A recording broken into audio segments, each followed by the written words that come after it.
All right, reality check here. This may make you feel a little bit old, but the KeyBank Center in downtown Buffalo is now almost 22 years old. And lately, we've heard from a lot of you saying the building is showing its age.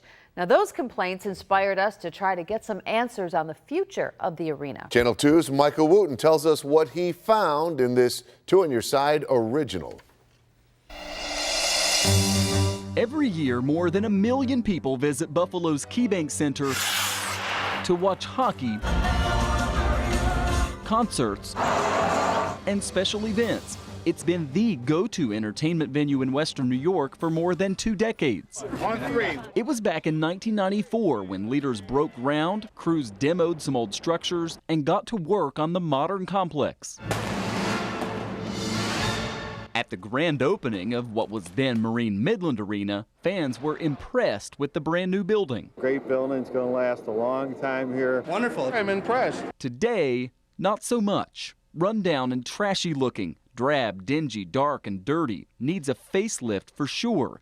Just some of the comments we got on social media when we asked if it's time for an upgrade. For months, we've gotten emails and messages from people complaining about the conditions. They sent pictures of dirty, ripped seats, broken cup holders, filthy bathrooms. They criticized the food, the smell, even leaks from the roof. One person wrote, "It's a dump compared to most arenas." When this place opened, it was a huge upgrade, replacing the odd, but since that time, 19 other NHL teams have built new arenas, and others have done major renovations. Take Amalie Arena, home of the Tampa Bay Lightning. It opened about the same time as the KeyBank Center, but that team's owner has spent some $70 million on renovations in the past 7 years, with more than $100 million in work planned in the future. Is that needed in Buffalo? I'm pretty impressed when I walk around. We talked with Larry Quinn, former Sabres president and CEO. He was the point person for the arena project in the 90s. How do you see the arena and the shape that it's in now?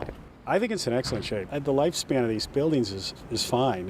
You just have to keep up with it and modernize. Modernization has happened in Boston, Chicago, and D.C. All those arenas did major upgrades in the tens of millions of dollars. Quinn's not so sure that much money is needed here, and he defended the Pagulas. I think they're good stewards of the building. I think the building's in great shape. Even though the county technically owns the structure and the city of Buffalo owns the land it sits on, Pagula Sports and Entertainment operates it and has paid for past upgrades, mostly to player facilities, video boards, and private suites.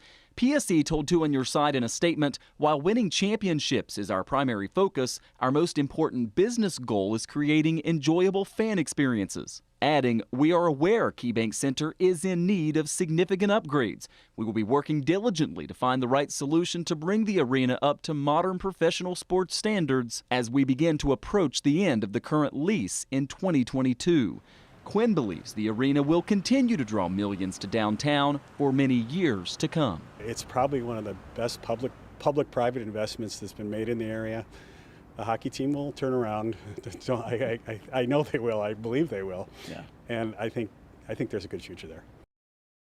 And guys, I think a lot of people feel like Larry Quinn right there whenever he said he's looking forward to the team improving on the ice. And that's actually important to this because he believes, and I think a lot of people agree with him, that you tend to notice things. You complain a little bit more, maybe have a worse experience when the team isn't doing so well.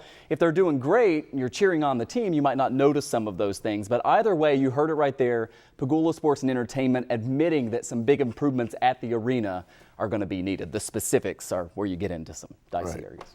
Well, that was a good answer by the Sabre organization also. So the question, the question is, who's going to pay for it, though? Well, that's always the big question, right? One of the things we heard consistently on social media from people was that they don't want taxpayers paying a bunch of money for this. Once the lease is up in 2022, we will have to see what type of public resources are part of the negotiations. But I can tell you this, during my research, I found out, and I told you guys about this before, we owed about $20 million, the county share, when they built this arena, $20 million total.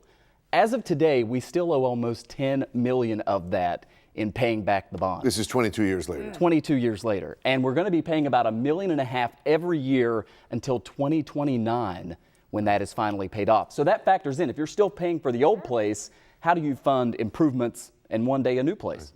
And we got flooded with a lot of responses, didn't we? We really did. People were kind of fired up about this. Yeah. And you know, bells and whistles on the stadium might distract from the fact that the ice product is not really what it should be. Everybody was saying, you think the place stinks. What stinks is what's happening on the ice. We heard that a Oh, lot. ow.